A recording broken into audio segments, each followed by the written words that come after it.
Hey everybody, Pastor Scott here, offering a quick response to your work with our lesson on the flood from last week. My apologies for it being delayed an extra day, but I had to shift my day off because of a funeral that came up that we held on Monday. So we are getting back at it now. I don't really have a whole lot to respond to today.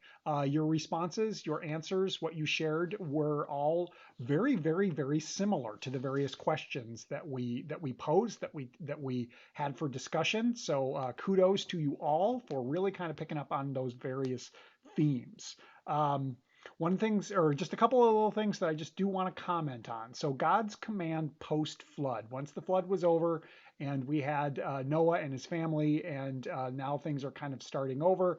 As you all picked up on, God tells them, be fruitful and multiply, just like we had heard back in the creation story when God created the animals and then when God created humanity and said, be fruitful and multiply. Go do what you do.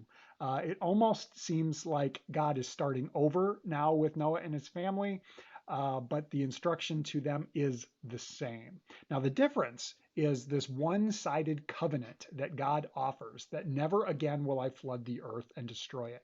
And the sign, as you all picked up on, was the rainbow. Now we ask the question, who's the sign for? Is it for us or is it for God? And it's a little bit of both. I believe that the sign is for us. It is a reminder of God's promise, God's covenant that has been made with humanity, that never the entire earth will be destroyed again.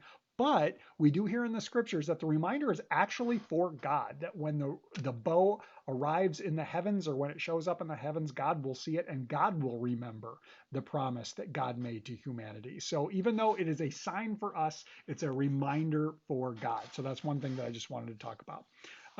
At the end, we sort of asked the question, what do we learn about Noah? What do we learn about people? And you all picked up on the idea that God uses imperfect people. And that's a good thing because we're all imperfect, aren't we? And that continues to be the case for us now, that God invites us, even though we are flawed, even though we are not perfect people, God invites us into this ongoing story of whatever it is that God is up to. And I think that is we what we really take away from this and what it teaches, what this story teaches us is that even though we are imperfect people and even though humanity is imperfect, that then despite that sinful brokenness of all of humanity, God still loves us and God shows mercy. Now that mercy shows up in different ways.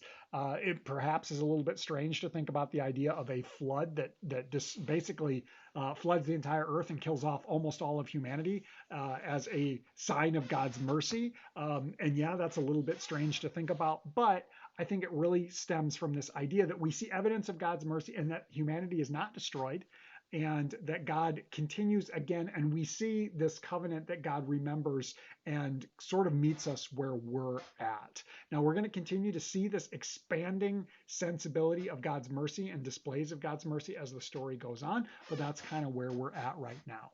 Switching over to the sermon notes, again, great job. You shared some great thoughts in that. Really, no any big, that came out weird. No big questions were posed, so really nothing to answer with that. But that's where we're at now. So thanks for another great week. Be looking for our next lesson. That's probably going to come out probably in the next day or so. So be looking for that probably tomorrow at some point. Thanks, everybody.